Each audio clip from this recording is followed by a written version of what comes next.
Okay, friends, let us now discuss question number 178, 179, and 180 from code F of AIPMT 2015. Let's have a look at the question. So, the question 178 says that we are given with two springs P and Q who have different spring constants Kp and Kq, and the relation between Kp and Kq is given to us, which says that Kp is higher than Kq. Now they are stretched in first case by same amount.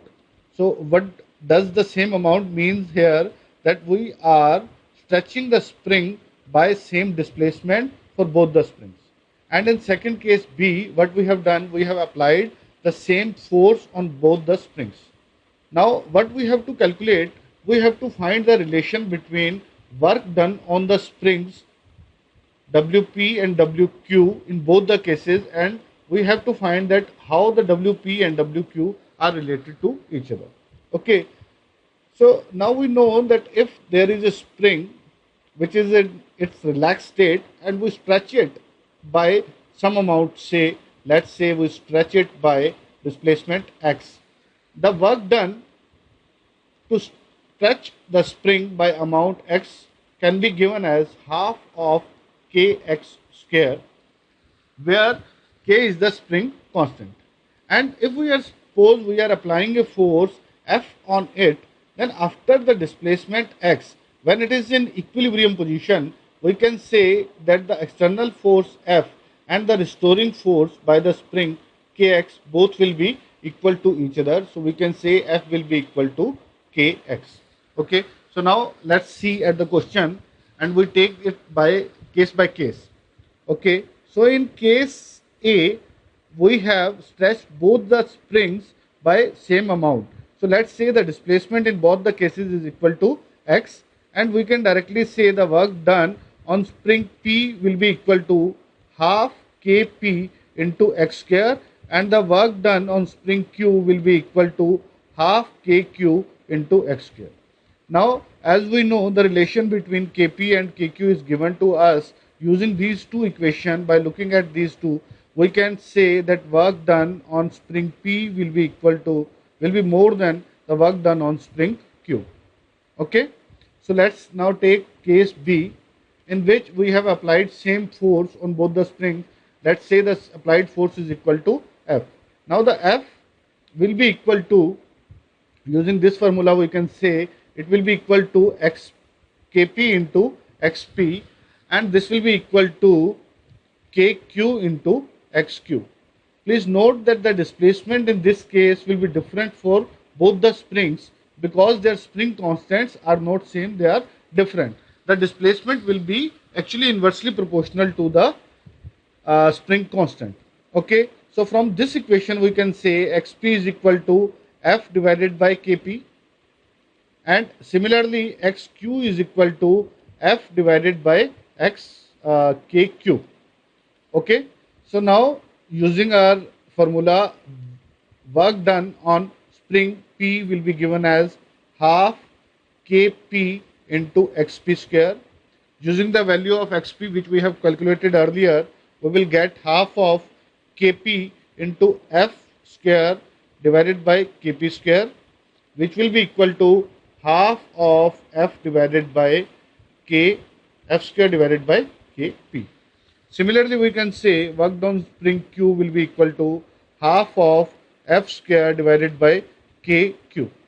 So in this case, when we are applying the same amount of force on both the springs, the work done on the spring will be inversely proportional to their spring constants. So therefore we can say the work done on spring P will be less than work done on spring Q. Okay, and the answer will be our option number 2, which says that in case 1 the work done on spring P will be higher, and in case 2 the work done on spring Q will be higher. Now let's see our next question.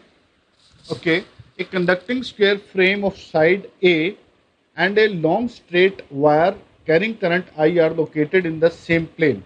So these two are in the same plane as shown in the figure.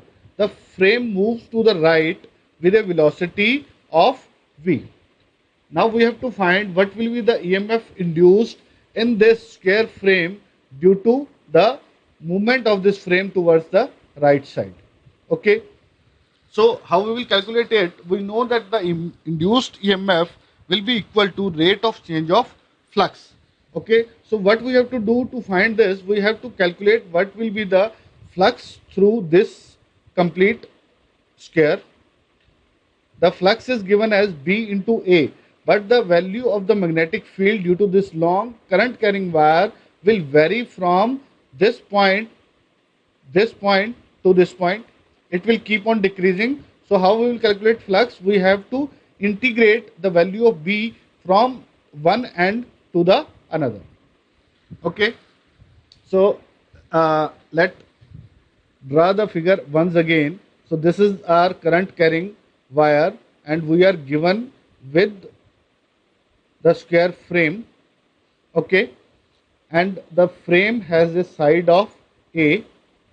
This point, this side will be at a distance of x plus a by 2 from the wire, while the nearer side will be at a distance of x minus a by 2 from the current carrying wire.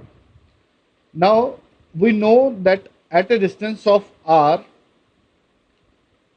the magnetic field due to current carrying wire B is given as mu naught divided by 4 pi into 2I divided by R. So what we will do, we will consider a small elemental strip of width dr, in which we will assume that our magnetic field intensity is constant. So in this strip we can say that the flux will be equal to B into area of the strip. Now the area of strip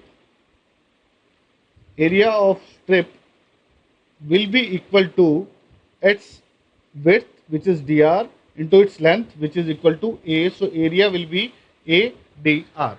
So we can say that the elemental flux due to this elemental strip will be equal to mu naught divided by 4 pi 2I divided by R into its area A into dr.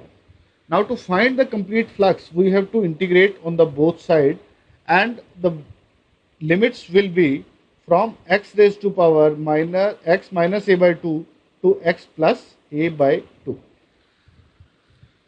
So taking all the constants out, we will have mu naught divided by 4 pi 2ia divided by r into this is limits are x minus a by 2 to x plus a by 2,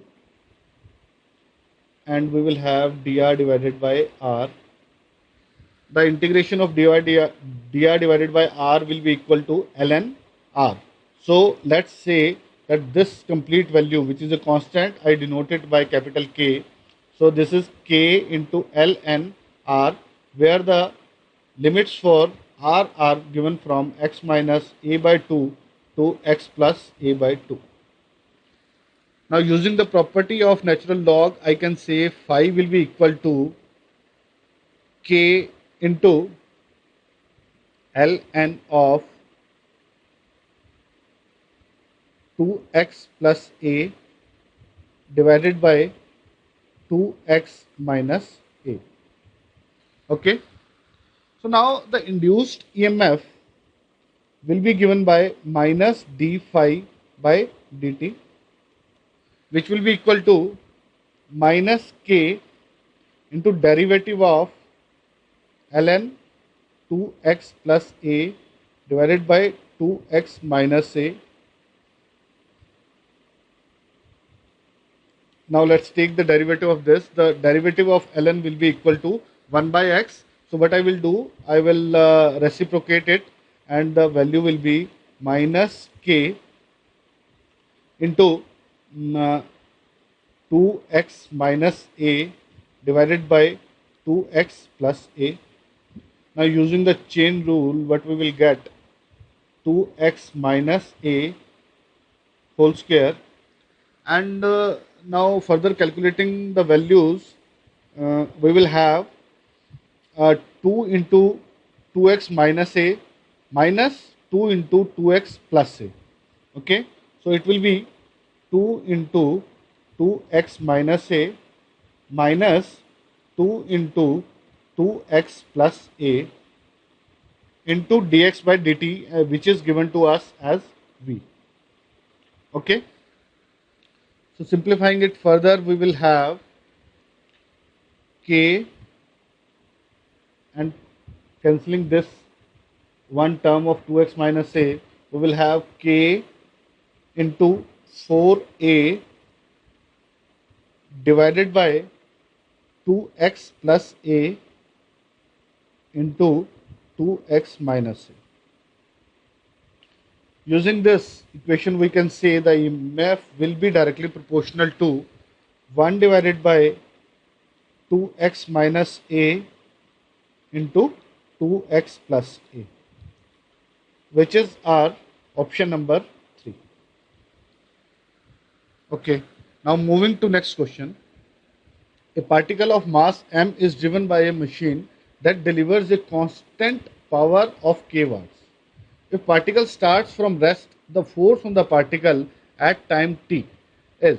Now what we have to find, we are given with a particle, suppose this is a particle and it is having a mass m, and we are providing it with a constant power of k watts. Okay, and we applied, because we applied the power to it, it will start moving. Okay, and suppose after time t it reaches at a point which is denoted by this, and at this point we have to find what will be the force which will be working on it. Now in time t, how much energy we will give to the this particle of mass m, that can be given as energy which will be given to the particle will be equal to power into time, which will be equal to kT, and this energy which is given to it will get converted into the kinetic energy. So we can say kT will be equal to half mv square. Okay, so from this equation we get v square is equal to 2 kT divided by m, and let's say it is our equation number 1. Okay, so now using this equation, what we have to find, we have to calculate the value of the force, and force is we know is equal to mass into acceleration. So we have to find the value of acceleration.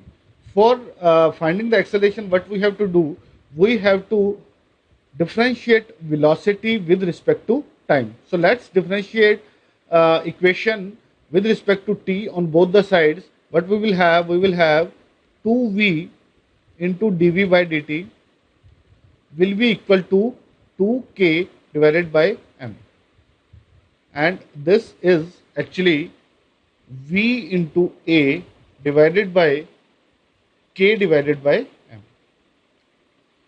Please note that I have cancelled 2 from both the sides. Okay, so now taking m on the other side, we can say F force is equal to m, force F is m into a. So F is equal to k divided by v. Okay, so taking square on the both sides, we can say that F square is equal to k square divided by v square, and putting the value of v square from equation 1, we will have k square m divided by 2 kt. So cancelling k on both sides, we will have km divided by 2t equal to f square, and taking root on both sides, we can say that f is equal to km divided by 2 root and t raised to power minus half, which is actually our option number